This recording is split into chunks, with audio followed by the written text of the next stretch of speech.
তো আজকে আমরা যেই গল্পটা এক্সপ্লেন করতে যাচ্ছি সেটা সত্যিই অসাধারণ একটা গল্প। আর যদি এটার IMDb রেটিং আপনি চেক করেন তাহলে আপনি দেখতে পাবেন এটা 8.3 রেটিং পেয়েছে। মানে বুঝতেই পারছেন মানুষ এই মুভিটা দেখার পরে এটাকে এত ভালো রেটিং দিয়েছে, তার মানে এই গল্পটা কেমন হতে পারে।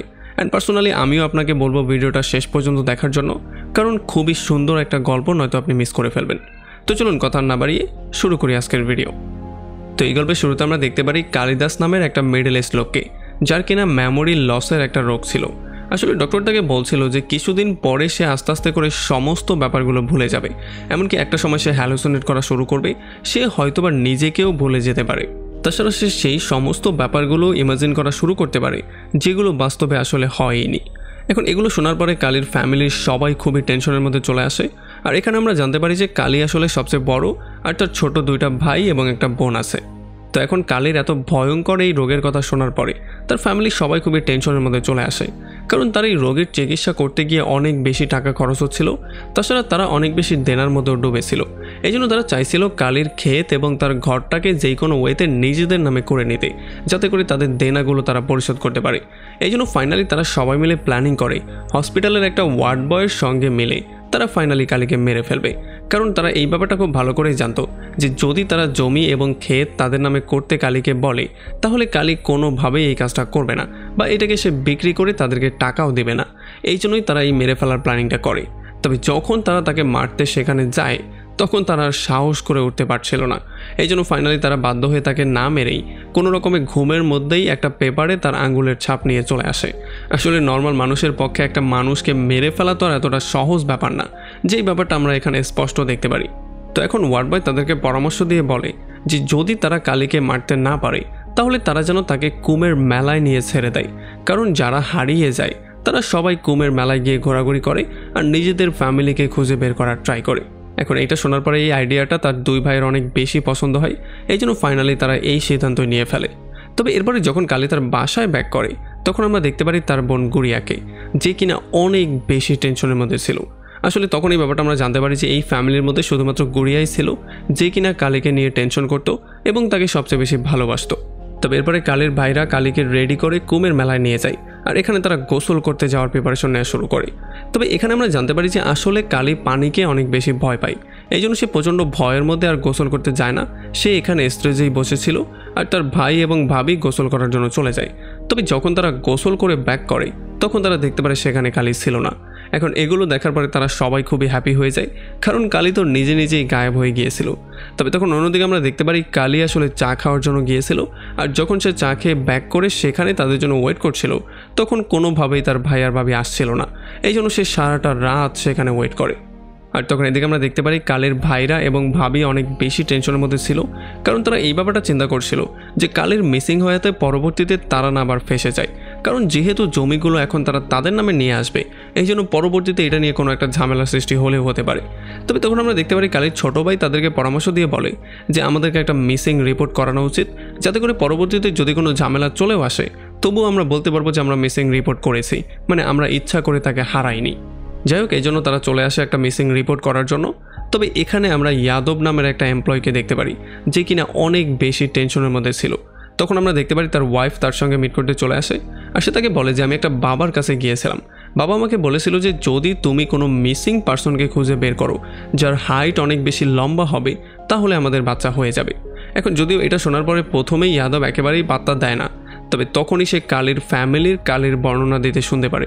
সে যখন জানতে পারে যে কালির হাইট অনেক লম্বা তখন সেই জিনিসটা ক্লিয়ারলি বুঝতে পারে যে যদি সে কালিকে খুঁজে বের করে দিতে পারে তাহলে হয়তোবা তারও একটা বাচ্চা হয়ে যাবে। এই জন্য যাদব ফাইনালি তাদের এই কেসটা নিয়ে নেয় আর তার কাছে কালির একটা পিকচার চাওয়া শুরু করে। তবে যখন তারা বলে যে তাদের কাছে কালির কোনো পিকচার নেই তখন তবুও সে কেসটা নিয়ে ফাইনালি সিদ্ধান্ত নিয়ে ফেলে সে যেই কোনো ওয়েতে কালিকে খুঁজে বের করেই ছাড়বে। এই জন্য সে গিয়ে পুরো জায়গায় অ্যানাউন্স করা শুরু করে আর কালির নাম ধরে ডাকা শুরু করে। যদিও কালি সামনে থেকে দাঁড়িয়েই তার নামটা শুনছিল তবে তবুও সে কোনো রেসপন্স করছিল না। মানে আমরা বুঝতে পারি সে তার নিজের নামটা পর্যন্ত ভুলে গেছে, আর সে এইটাও ভুলে গেছে যে সে কোথা থেকে এসেছিল। তবে আমরা দেখতে পারি পরবর্তীতে যখন তার কিছু একটা সেন্স ব্যাক করে তখন সে আস্তে আস্তে করে তার ভাইয়ের তাঁবুর সামনে চলে আসে। তবে তখন বাইরে থেকে সে তার ভাই ভাবির কথা শুনতে পারে। তার ভাইরা বলছিল যে ভালোই হয়েছে, সে এখানে এসে নিজেই হারিয়ে গেছে।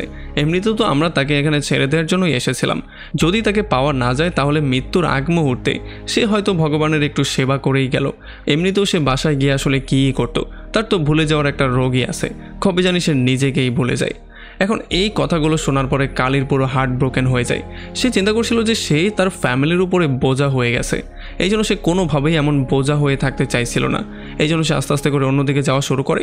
তবে তখনই তার সামনে একটা বাস চলে আসে, যেই বাসটা অন্য একটা গ্রামে যাচ্ছিল। এই জন্য কোনো কিছু চিন্তা না করে সে সোজা এই বাসে উঠে বসে পড়ে। তবে আমরা দেখতে পারি কন্ট্রাক্টর তাকে ভোজপুর নামের একটা গ্রামে ড্রপ করে দেয়, কারণ তার কাছে দেওয়ার মতো তেমন কোনো টাকা ছিল না। এই জন্য সেও সেখানে নেমে পাশের একটা মন্দিরে গিয়ে ঘুমিয়ে পড়ে।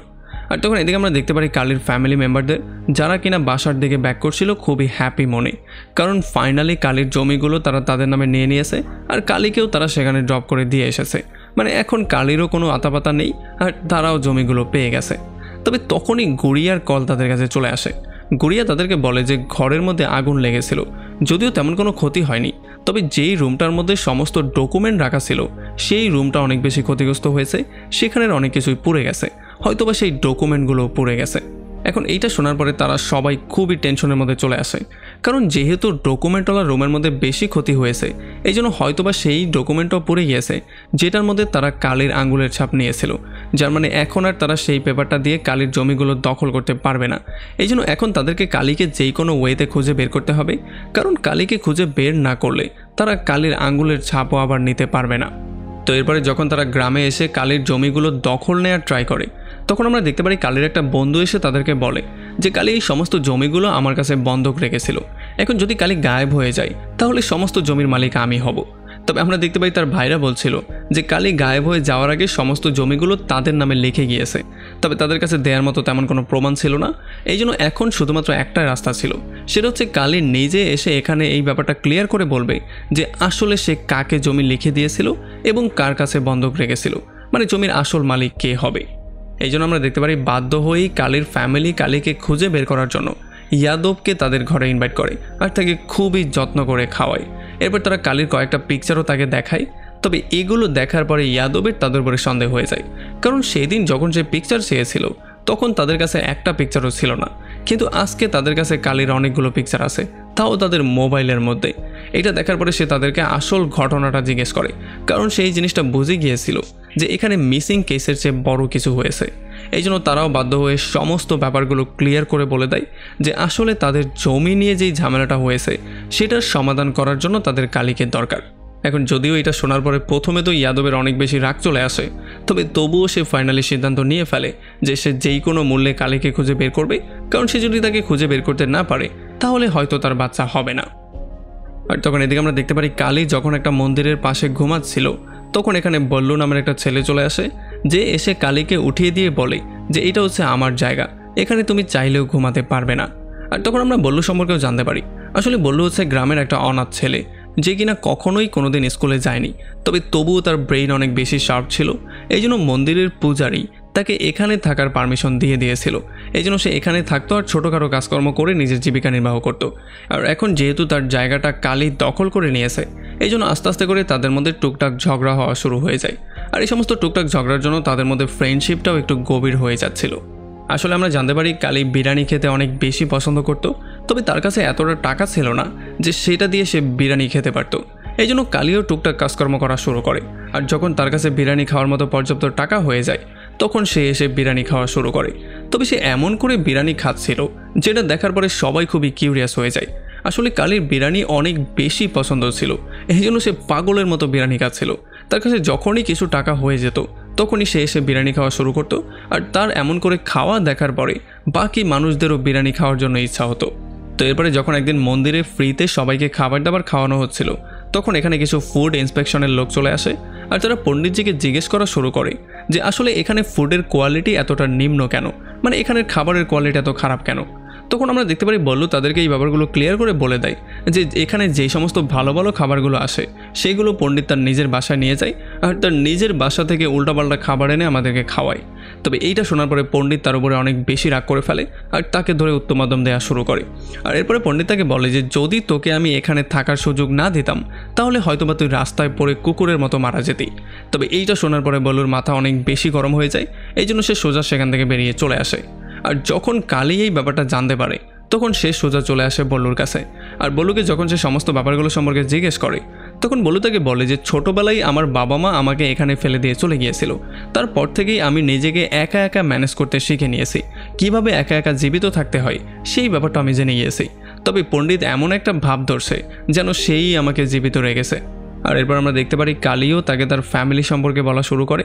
সে বলে যে কিভাবে সে ছোটোবেলা থেকে তার ছোট ভাই বোনদের জন্য জীবনের সব কিছু দিয়ে ট্রাই করে তাদেরকে বড় করেছিল, তবে এখন সে নিজেই তাদের মাথার বোঝা হয়ে গেছে। সে বুঝতেই পারছিল না সে তাদের সঙ্গে থাকবে কি না, এই জন্যই ফাইনালি সে কোনো একটা বাস ধরে এই পর্যন্ত চলে এসেছিল। তবে তখন আবার বল্লু কালীকে জিজ্ঞেস করে যে তোমার ছোট ভাই বোনরা কি তোমাকে কখনো বলেছিল তাদের জন্য এত কাজ করতে? তখন সে বলে যে না, তারা কখনো আমাকে বলেনি, তবে যেহেতু সে ফ্যামিলির সবচেয়ে বড় এই জন্য নিজের দায়িত্ব থেকেই সে সেই সমস্ত কাজগুলো করেছিল। আর তখন বল্লু তাকে বলে যে তখন তোমার যেটা সঠিক মনে হয়েছে তুমি সেটাই করেছো, আর এখনও তোমার সেই কাজটাই করা উচিত যেটা তোমার সঠিক মনে হয়। আসলে তোমার তাদের জন্য বাঁচা উচিত না, তোমার নিজের জন্য বাঁচা উচিত। তোমার সেই সমস্ত কাজগুলো করা উচিত যেগুলো আসলেই তোমার মন চায়। এখন আমরা দেখতে পারি এগুলো শোনার পরে কালী অনেক বেশি টেনশনের মধ্যে চলে আসে, সেও বুঝতে পারছিল না সে আসলে কি করবে। যাই হোক, একটু পরে আমরা দেখতে পারি কালী আর বল্লু ছোট্ট একটা ঘরের মতো বানানোর ট্রাই করে যেটার মধ্যে তারা দুজন থাকতে পারবে। আর তখন বল্লু কালীকে জিজ্ঞেস করে যে আসলে তুমি তোমার লাইফে কি কি করতে চাও।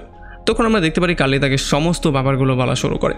সে বলে যে সে লাইফে অনেক বেশি বিরিয়ানি খেতে চায়, তাছাড়া সে অ্যাক্টিং করতে চায় এবং সে বিয়েতে ডান্সও করতে চায়। সে একটা বাইক কিনে পুরো দুনিয়া ঘুরতে চায় আর যে কোনো উপায়ে সে মীরার কাছে মাপ চাইতে চায়। এখন এগুলো শোনার পরে বাল্লু এটার একটা লিস্ট বানায় আর কালীর ইচ্ছাগুলো এক এক করে পূরণ করা শুরু করে। আমরা দেখতে পারি প্রথমেই তারা টাকা জমিয়ে গিয়ে অনেকগুলো বিরিয়ানি খাওয়া শুরু করে, পরবর্তীতে তারা একটা বিয়েতে গিয়ে ডান্সও করে। আর এরপরে বাল্লু আস্তে আস্তে করে টাকা জমানো শুরু করে যাতে করে কালীর পরবর্তী উইশগুলো সে পূরণ করতে পারে। আর আমরা দেখতে পারি তাদের দুজনের মধ্যে বন্ডিংটা এত সুন্দর হয়ে গিয়েছিল যে মাঝে মধ্যে কালী এই জিনিসটা চিন্তা করতো যে যদি তার ফ্যামিলি মেম্বাররা তাকে এসে এখান থেকে নিয়ে যায় তাহলে তার সাথে আসলে কি হবে। এই জন্য সে প্রচণ্ড ভয়ের মধ্যে এসে সেই সমস্ত ব্যাপারগুলো ইমাজিন করা শুরু করতো যেই সমস্ত ব্যাপারগুলো আসলে বাস্তবে হয়নি, যেমন তার ভাইরা জোর করে তাকে এখান থেকে টেনে নিয়ে যাচ্ছিল। তবে কালী আবার এরপরে নিজেকে সামলে নেয় আর আবারও বল্লুর সঙ্গে ফাজলামি করা শুরু করে। আমরা দেখতে পারি তারা দুজন খুবই ভালো একটা লাইফ লিড করছিল। আর তখন আমরা জানতে পারি বাল্লু আসলে স্কুলে যাওয়া বন্ধ করে দিয়েছিল, কারণ সেই স্কুলটাও সেই পণ্ডিতেরই ছিল, এই জন্য সে সেই স্কুলে কোনোভাবে যেতে চাইছিল না। তবে স্কুলে যে টিচার ছিল সে এসে বাল্লুকে বলে যে আমরা একটা নাটকের আয়োজন করেছি, যদি তুমি নাটকে পার্টিসিপেট করতে চাও তাহলে তুমি চাইলে করতেই পারো। আর আমরা দেখতে পারি এইটা শোনার পরে বাল্লু তাকে হ্যাঁ বলে দেয়, কারণ কালীর অভিনয় করা অনেক বেশি পছন্দের ছিল, এই জন্য তারা দুজনেই সেই নাটকে পার্টিসিপেট করে এবং তারা দুজনেই অনেক বেশি এনজয় করে। তবে এরপরে যখন তারা সেখান থেকে বাসার দিকে ব্যাক করছিল তখন আমরা দেখতে পারি তাদের সামনে যাদব চলে আসে আর সে কালীকেই কালী সম্পর্কে জিজ্ঞেস করা শুরু করে। তবে যেহেতু কালী মেকআপ করা ছিল এই জন্য সে আর তাকে চিনতে পারছিল না। আর এখানে কালী তাকে মিথ্যা কথা বলে দেয় যে এই লোকটা হয়তো বা অন্য কোথাও চলে গিয়েছে, আপনি অন্য কোথাও গিয়ে খুঁজুন। এটা শোনার পরে যাদব সেখান থেকে বেরিয়ে চলে আসে আর আমরা দেখতে পারি তারাও হাসতে হাসতে বাসায় চলে আসে। তবে এই সমস্ত ব্যাপারগুলোতে এখন কালী আরও বেশি ভয় পাওয়া শুরু করে, কারণ সে ভয় পাচ্ছিল তার ফ্যামিলি মেম্বাররা আবার না তাকে এসে নিয়ে যায়, তাহলে তো সে বল্লু থেকে আলাদা হয়ে যাবে আর এমন একটা সুন্দর লাইফ সে মিস করে ফেলবে। এই জন্য সে ভয়ে ভয়েই দিনগুলো পার করা শুরু করে। তবে একদিন বাল্লু এসে তাকে বলে যে ড্রামা করার জন্য তাদেরকে অন্য একটা শহরে যাওয়ার সুযোগ করে দেওয়া হয়েছে, এই জন্য তারাও ফাইনালি সেই শহরে যাওয়ার সিদ্ধান্ত নেয়। তবে যখন এখানে তারা চলে আসে তখন বাল্লু জানতে পারে যে এখানে কালীর জন্য কোনো রোলই ছিল না, এই জন্য বাল্লুর মাথা অনেক বেশি গরম হয়ে যায়। তবে কালী তাকে কোনো রকমে বুঝিয়ে শান্ত করার ট্রাই করে। তবে এরপরে এখানে টিচার এসে কালীকে বলে যে বাল্লুর জন্য তারা একটা স্পন্সর পেয়েছে, মানে এমন একটা লোক তারা খুঁজে পেয়েছে যে বাল্লুর পড়ালেখার জন্য স্পন্সর করবে। তবে এটা শোনার পরে কালী আরও বেশি ভয় পেয়ে যায়, কারণ যদি বাল্লুকে সেই লোকটার কাছে দিয়ে দেয়া হয় তাহলে সে আর বাল্লু পুরোপুরি আলাদা হয়ে যাবে। এই জন্য কালী প্রচণ্ড ভয় পেয়ে তাকে নিয়ে দ্রুত সেখান থেকে বেরিয়ে চলে আসে। আর এরপর রাস্তায় তারা একটা জায়গায় বিরতি নেয় আর এখানে বাল্লু কালীর জন্য ইংলিশ মদ নিয়ে আসে, কারণ কালীর ইংলিশ মদ খাওয়ারও একটা ইচ্ছা ছিল। তবে যখনই কালী এগুলো খাওয়া শুরু করে তখন তার শরীর অনেক বেশি খারাপ হয়ে যায় আর এটা দেখার পরে বাল্লু অনেক বেশি ভয়ও পেয়ে যায়। এই জন্য সে দ্রুত একটা ডক্টরকে ডেকে নিয়ে আসে। আর ডক্টর তাকে চেক করে কিছু ওষুধও দিয়ে দেয়, যেই জন্য কালী আস্তে আস্তে করে সুস্থ হওয়া শুরু করে। আর পরদিন সকালে আমরা দেখতে পারি বাল্লু অনেক বেশি ভয়ের মধ্যে ছিল, কারণ কালীই ছিল তার একমাত্র ফ্যামিলি মেম্বার। সেই কালীকে কোনোভাবেই হারাতে চাইছিল না।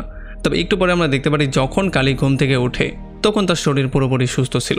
এই জন্য বাল্লু তাকে নিয়ে গোসল করতে যাওয়ার সিদ্ধান্ত নেয়। তবে যখন সে গোসল করতে পানিতে নামছিল তখন সে জানতে পারে কালী আসলে পানিকে অনেক বেশি ভয় পায়। তবে আমরা দেখতে পারি বাল্লু পানির মধ্যে নেমে সে কালীকে ডাকছিল। তবে তখন কালী তার উপরে প্রচণ্ড রাগ করে আর সে তাকে বলে যে যদি সে পানিতে ডুবে মারা যায় তাহলে তার ফ্যামিলির কি হবে। সে আসলে বাল্লুর মতো এমন অনাথ না যে যা ইচ্ছা সেটাই করতে পারবে। এখন এগুলো শোনার পরে বাল্লু একটু বেশি হার্ট হয়ে যায় আর একটু পরে কালীও তার ভুলটা বুঝতে পারে। এই জন্য সে এসে বাল্লুর কাছে মাফও চায় আর বাল্লুও তাকে মাফ করে দেয়। আর এরপর আমরা দেখতে পারি তারা কথাবার্তা বলার মাঝখানে হঠাৎই বাল্লু মীরা সম্পর্কে তার কাছে জিজ্ঞেস করে। আর তখন কালী তাকে বলে যে মীরাকে সে অনেক বেশি ভালোবাসতো আর মীরাকে সে বিয়েও করতে চাইতো। আসলে একবার যখন সে তার মামার বাড়িতে একটা বিয়েতে অ্যাটেন্ড করতে গিয়েছিল তখন সেখানে মীরা খুবই ভালো বিরিয়ানি রান্না করেছিল। সেখান থেকেই সে মীরাকে অনেক বেশি পছন্দ করে আর তাকে ভালোবাসে। তবে তাদের দুজনের কোনোদিনও বিয়ে হতে পারেনি, কারণ কালীর মাথায় তার ভাই বোনদের দায়িত্ব ছিল। এই জন্য সে মীরার দায়িত্ব নিতে সম্পূর্ণ অস্বীকার করেছিল। আর এই সমস্ত ব্যাপারগুলোতেই গিল্টি ফিল করে এখন সে মীরার কাছে মাপ চাইতে চায়। এখন এগুলো শোনার পরে বাল্লু কালীকে মীরার গ্রামে নিয়ে আসে, কারণ সে যেই গ্রামের কথাটা বলেছিল সেই গ্রামটা বাল্লু চিনত। আর এখানে এসে অনেকক্ষণ ধরে খোঁজাখুঁজি করার পরে ফাইনালি তারা মীরার ঘরটাও খুঁজে পেয়ে যায়। আসলে এখানে মীরা তার ছোট একটা মেয়ের সঙ্গে থাকতো, কারণ তার বিয়ের পরেই তার হাজব্যান্ডের মৃত্যু হয়ে গিয়েছিল। তবে যখন এখানে মীরা কালীকে দেখতে পারে তখন সে অনেক বেশি শক্ট হয়ে যায়, কারণ সে জীবনের স্বপ্নেও চিন্তা করেনি যে কালী তার সঙ্গে কোনোদিনও মিট করতে আসবে। এরপরে কালী মীরার কাছে মাপ চাওয়া শুরু করে, কারণ সে তাকে এমন খারাপ পরিস্থিতিতে ছেড়ে দিয়ে চলে গিয়েছিল। আসলে তখন এই ব্যাপারটা আমরা জানতে পারি যে কালী এবং মীরা দুজনেই একে অন্যকে অনেক বেশি ভালোবাসতো আর তারা দুজনে চাইতো বিয়েও করতে। আর এই বিয়ের জন্য কালীও সম্পূর্ণ রাজি ছিল। তবে একেবারে শেষ মুহূর্তে সে এটা জানতে পারে যে তার ছোট ভাইয়ের একটা গার্লফ্রেন্ড ছিল যে কিনা প্রেগনেন্ট হয়ে গিয়েছে। এই জন্য তার ভাইয়ের বিয়ে দেওয়ার জন্য তার নিজের বিয়েটাকে ক্যান্সেল করতে হয়েছিল। পরবর্তীতে মীরাকে বিয়ে করার সে অনেক রকম ট্রাই করেছিল, তবে যতবারই সে বিয়ে করতে যেত ততবারই কোনো না কোনো প্রবলেম তার সামনে চলে আসতো। আর এত প্রবলেম ফেস করার জন্য মানে তার ফ্যামিলির দায়িত্ব পালন করতে গিয়ে সে মীরাকে কোনোদিনও বিয়ে করতে পারেনি। আর এই জন্য একটা পর্যায়ে মীরার ফ্যামিলি তাকে অন্য কোথাও বিয়ে দিয়ে দিয়েছিল। এরপর আমরা দেখতে পারি কালী এবং মীরা এখানে অনেক গল্পগুজব করে আর তারা তাদের পুরনো দিনগুলো মনে করা শুরু করে। তবে তখনই হঠাৎ করে কালীর মনে হওয়া শুরু হয় যে বাইরে অনেক বেশি বৃষ্টি হচ্ছে। এই জন্য যেই কাপড়গুলো শুকাতে দেওয়া হয়েছে সেগুলো সে দ্রুত গিয়ে ঘরের মধ্যে নিয়ে আসে। তবে এগুলো দেখার পরে মীরা অনেক বেশি শক্ট হয়ে যায়, কারণ বাইরে কোনো বৃষ্টিই হচ্ছিল না। আর তখন বাল্লু তার হেলথ সম্পর্কে মীরাকে বলা শুরু করে আর এগুলো শোনার পরে মীরা অনেক বেশি শক্ট হয়ে যায়। এই জন্য পরে সে গিয়ে কালীর সঙ্গে কথাবার্তা বলা শুরু করে। সে তাকে জিজ্ঞেস করে যে তুমি বাল্লুকে তোমার সঙ্গে এমন করে নিয়ে কেন ঘুরছো। তখন কালী তাকে বলে যে বাল্লু আর আমার মধ্যে অনেক ভালো একটা সম্পর্ক হয়ে গেছে, আমরা দুজন একসাথে থাকতে অনেক বেশি পছন্দ করছি, এই জন্য আমরা কেউই একে অন্যকে ছাড়তে চাই না। তবে তখন মীরা তাকে বলে যে তুমি যে এমন করে তাকে নিয়ে ঘুরছো, যদি কালকে তোমার কিছু হয়ে যায় তাহলে বাল্লুর কি হবে?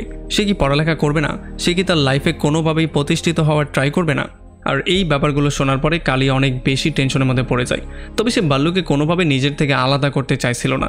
এই জন্য মীরা তাকে বুঝিয়ে বলার ট্রাই করে। সে বলে যে দেখো, কিছু সম্পর্ক এমনই হয়, সঠিক সময় চলে আসলে সেগুলো থেকে দূরে চলে যেতে হয়, নয়তোবা সেটা নিজের জন্যই ক্ষতির কারণ হয়ে দাঁড়ায়। আর মীরার এই কথাগুলো শোনার পরে ফাইনালি কালী সমস্ত ব্যাপারগুলো ক্লিয়ারলি বুঝতে পারে। সে বুঝতে পারে যে বাল্লুর ভবিষ্যতের জন্য হলেও তাকে বাল্লুকে নিজের থেকে দূরে সরাতে হবে, আর নয়তোবা একটা পর্যায়ে বাল্লুও হয়তো তার মতো কারো মাথায় বোঝা হয়ে পড়ে থাকবে। এই জন্য ফাইনালি সে বাল্লুকে নিজের থেকে দূরে সরিয়ে ফেলার সিদ্ধান্ত নেয়। আর যখন তারা সেখান থেকে ব্যাক করছিল তখন রাস্তায় কালী বাল্লুকে সমস্ত ব্যাপারগুলো বুঝিয়ে বলে। সে বলে যে তোমার ভবিষ্যতের জন্য হলেও তোমাকে স্কুলে জয়েন করতে হবে। তবে আমরা দেখতে পারি বাল্লু সেখানে জয়েন করতে একেবারেই রাজি ছিল না। এই জন্য কালী তাকে বকাঝকা করা শুরু করে আর ফাইনালি তাকে কোনো রকমে সে কনভিন্সও করে ফেলে আর সেখানে যাওয়ার ব্যবস্থাও করিয়ে দেয়। তবে এই সমস্ত ব্যাপারগুলোতে সে অনেক বেশি আপসেট হয়ে গিয়েছিল, কারণ তার সবচেয়ে ভালো বন্ধু তার থেকে দূরে চলে গিয়েছিল। তবে তখনই ইন্টারেস্টিংলি পেছন দিয়ে ইয়াদব চলে আসে, মানে ফাইনালি ইয়াদব কালীকে খুঁজে বের করেই ফেলেছে। তবে ইয়াদব এখানে তাকে বলে যে যদি কালী বাসায় ফেরত যেতে চায় তবেই সে তাকে গ্রামে ফেরত নিয়ে যাবে, যদি সে না চায় তাহলে সে নেবে না। তবে আমরা দেখতে পারি কালী তাকে স্পষ্ট করে বলে দেয় যে তুমি আমাকে আমার গ্রামে নিয়ে চলো। এই জন্য ফাইনালি ইয়াদব তাকে তার গ্রামেও নিয়ে আসে। এখন যখন কালীর বন্ধু গ্রামে কালীকে দেখতে পারে তখন সে অনেক বেশি হ্যাপি হয়ে যায়। আর তখন এই ব্যাপারটা আমরা জানতে পারি যে আসলে যেদিন তাদের ঘরের মধ্যে আগুন লেগেছিল তখন কালীর বন্ধু এই জিনিসটা দেখে ফেলেছিল যে তার ভাইরা জোর করে তার থেকে একটা আঙ্গুলের ছাপ নিয়েছে, যেখানে কিনা কালীর সিগনেচার করতে পারে। এই জন্য সেই ব্যাপারটা ক্লিয়ারলি বুঝতে পারে যে তার ভাইরা কালীর অজান্তেই তার জমিগুলো দখল করতে চাইছে। এই জন্য সে ইচ্ছা করে এই প্রবলেমটাকে বানিয়েছিল, যাতে করে কালী না আসা পর্যন্ত তার ভাইরা তার ঘর জমি এগুলো সেল করতে না পারে। এখন কালী যখন এখানে ব্যাক করে, তখন কালী প্রচণ্ড আপসেট হয়ে তার ঘরটাকে সেল করে দেয় আর তার সমস্ত জমিগুলো সেল করে দেয়। আর এরপর সে এখান থেকে চলে যাওয়ার ট্রাই করে। তবে যাওয়ার আগে সে তার ছোটো বোনকে বলে যায়, যাতে করে সে তার হকের জন্য সারা জীবন ফাইট করে যায়। আর সে তার ছোটো ভাইদেরকেও বলে যায় যে সে তাদের জন্য ঘর তো বানিয়ে ফেলেছে, তবে হয়তোবা সে একটা ফ্যামিলি বানাতে ভুলে গিয়েছে। আর এই জন্যই তারা আজকে এই পর্যায়ে এসে দাঁড়িয়েছে। যখন কালী অসুস্থ হয়ে গেছে, তার পুরো ফ্যামিলির তার নিজের দায়িত্ব নেওয়ার কথা, তখন তার ফ্যামিলির কাছেই সে একটা বোঝা হয়ে গেছে। এই সমস্ত ব্যাপারগুলো বলে সে প্রচণ্ড আপসেট হয়ে সেখান থেকে বেরিয়ে যাওয়া শুরু করে। যদিও কালীর ভাইরা তার কাছে মাপ চাওয়ার জন্য চলে আসে, তবে এতে কালীর কিছুই যায় আসে না। সে তাদেরকে মাফ করে দিয়ে সেখান থেকে বেরিয়ে চলে আসে। এরপরে কালীর উকিল তার ফ্যামিলির সঙ্গে এসে মিট করে। সে তাদেরকে বলে যে কালী তার সমস্ত সম্পত্তিকে 4টা ভাগ করেছে। প্রথম ভাগ থেকে তোমাদের এবং তার সমস্ত দেনাগুলো পরিশোধ হয়ে যাবে। দ্বিতীয় ভাগটা সে রেখেছে গুড়িয়ার জন্য। 3 নম্বর ভাগটা সে দিয়েছে বাল্লুর জন্য। আর 4 নম্বর ভাগটা সে করেছে তার নিজের জন্য। আর তখন এদিকে আমরা কালীকে দেখতে পারি, যে কিনা পানির মধ্যে ডুব দিচ্ছিল। এটার মাধ্যমে এই জিনিসটা আমরা স্পষ্ট বুঝতে পারি যে কালী এখন তার সমস্ত ভয়কে জয় করে ফেলেছে। সে পানির মধ্যে নামতেও ভয় পাচ্ছে না। আমরা দেখতে পারি এরপরে সে গিয়ে একটা বাইকও কিনে ফেলে, কারণ তার বাইক চালানোর অনেক বেশি শখ ছিল। সেই বাইকটা নিয়ে সোজা মীরার কাছে চলে আসে আর তাকে মুভি দেখার জন্য ইনভাইট করা শুরু করে। মীরাও হ্যাপিলি তার পেছনে উঠে মুভি দেখার জন্য যাওয়া শুরু করে। আর এমন একটা ইন্টারেস্টিং পয়েন্টে এই পুরো মুভিটা এখানেই শেষ হয়ে যায়। যদিও কোনো টুইস্ট টার্ন ছাড়াই খুবই সাদামাটাভাবে গল্পটা আমাদের সামনে প্রেজেন্ট করা হয়েছে, তবে এই গল্পটার মধ্যে খুবই গভীর একটা মেসেজ আছে। এই মেসেজটা আপনি ধরতে পেরেছেন কিনা সেটাই আমাকে কমেন্ট করে জানান। যদি আপনি ধরতে না পারেন তবুও কোনো সমস্যা নেই। আপনার কি মনে হয়েছে এই মুভিটা দেখে সেটাই আমাকে কমেন্ট করে জানান।